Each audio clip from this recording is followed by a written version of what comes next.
Assalamualaikum warahmatullahi wabarakatuh. Alhamdulillahirrabbilalamin. Wabihi nasta'in.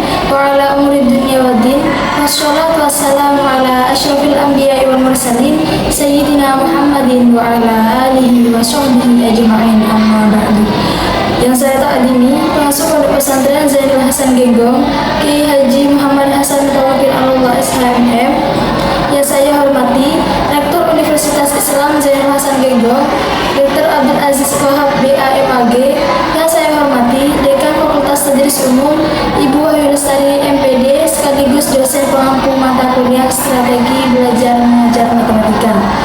Dan yang saya sayangi kedua orang tua saya yang selalu memberi semangat dan doa, dan tak lupa pula yang saya banggakan teman-teman senasib seperjuangan.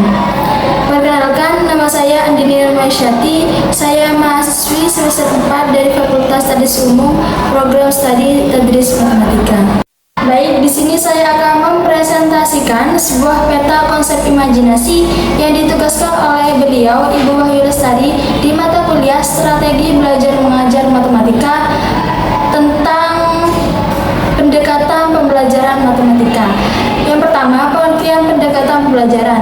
Pendekatan pembelajaran merupakan cara pandang dalam proses belajar, dalam proses belajar mengajar yang dipakai untuk membuat suasana belajar yang efektif dan mendukung tercapainya tujuan yang diharapkan. Pendekatan dalam belajar ada dua jenis pendekatan, yaitu yang pertama student centered learning, yaitu pendekatan belajar berpusat pada siswa. Proses pembelajaran ini di mana peserta didik menjadi aktor dalam aktivitas belajar. Pembelajaran yang kedua yaitu teacher centered learning, yaitu pendekatan belajar berpusat pada pendidik, di mana pada pendekatan ini pendidik menjadi subjek utama dalam proses pembelajaran. Selain itu, pendekatan pembelajaran juga memiliki karakteristik yang dapat digunakan, antara lain yang pertama, identifikasi, menetapkan sasarana, menetapkan kualifikasi output dan target yang ingin dicapai harus dilatari oleh lingkungan. Yang kedua itu memilih cara yang paling efektif dalam mencapai sasaran. Yang ketiga, merancang alur proses belajar mengajar dari awal hingga akhir.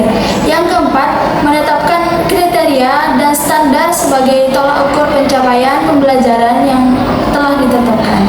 Dari pernyataan di atas dapat disimpulkan bahwa pendekatan pembelajaran merupakan suatu pandangan yang menentukan arah pelaksanaan atau kegiatan pembelajaran berdasarkan karakteristik peserta didik dengan tujuan untuk menciptakan suasana pembelajaran yang menyenangkan dan tercapainya tujuan yang telah ditetapkan.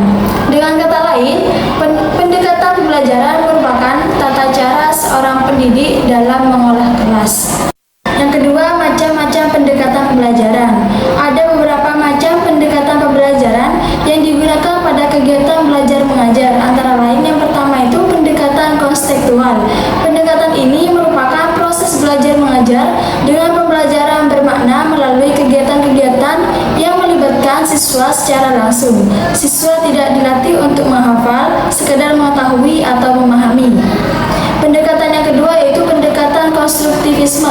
Pendekatan konstruktivisme adalah pendekatan yang menjadi landasan pendekatan berpikir dengan membangun sedikit demi sedikit pengetahuan yang didapatkan, dan hasil pengetahuan tersebut diperluas dengan konteks yang terbatas serta tidak secara tiba-tiba. Pendekatan yang ketiga yaitu pendekatan deduktif-induktif. Pendekatan deduktif ditandai dengan pemaparan konsep, definisi, dan istilah-istilah pada bagian awal pembelajaran. Yang selanjutnya, pendekatan induktif itu ciri utamanya adalah dalam pengolahan informasi menggunakan data untuk membangun konsep atau untuk memperoleh pengertian. Yang keempat adalah pendekatan sains, teknologi, dan masyarakat. Pada pendekatan sains, teknologi, dan masyarakat atau disingkat STM merupakan the teaching and learning of science in the context of human experience. Artinya, STM ini dipandang sebagai proses pembelajaran disesuaikan dengan konteks pengalaman manusia. Yang macam-macamnya yang kelima itu pendekatan open-ended. Pendekatan open-ended adalah pendekatan belajar yang menyajikan suatu problem yang dirancang agar memiliki multi jawaban yang benar. Dikenal dengan istilah problem tak lengkap atau soal terbuka. Tujuan utamanya itu bukanlah untuk mendapatkan jawaban, tetapi bagaimana cara agar untuk sampai pada jawaban. Pendekatan selanjutnya yaitu pendekatan saintifik. Pada pendekatan saintifik, proses pembelajaran pada kurikulum 2013 untuk semua jenjang dilaksanakan dengan menggunakan pendekatan ini. Proses pembelajaran harus menyentuh 3 ranah, yaitu yang pertama sikap, pengetahuan, dan keterampilan. Proses belajar dengan pendekatan saintifik terdiri atas 5 kegiatan, yaitu yang pertama mengamati, selanjutnya menanya, mengumpulkan data atau eksperimen, mengolah informasi dan yang terakhir mengkomunikasikan.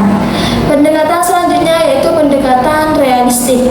Pada pendekatan realistik, salah satu pendekatan pembelajaran matematika yang menekankan pada keterkaitan antara konsep-konsep matematika dengan pengalaman sehari-hari. Pendekatan yang terakhir adalah pendekatan etnomatematika. Pada pendekatan ini, menurut Agassi dan Wahyono tahun 2016, merupakan pendekatan yang digunakan untuk menghubungkan antara realitas budaya di lingkungan peserta didik dengan matematika saat proses belajar mengajar. Cukup sekian dari saya penjelasan tentang pendekatan pembelajaran matematika di mata kuliah strategi belajar mengajar matematika. Kurang lebihnya mohon maaf. Akhirnya dari saya, Assalamualaikum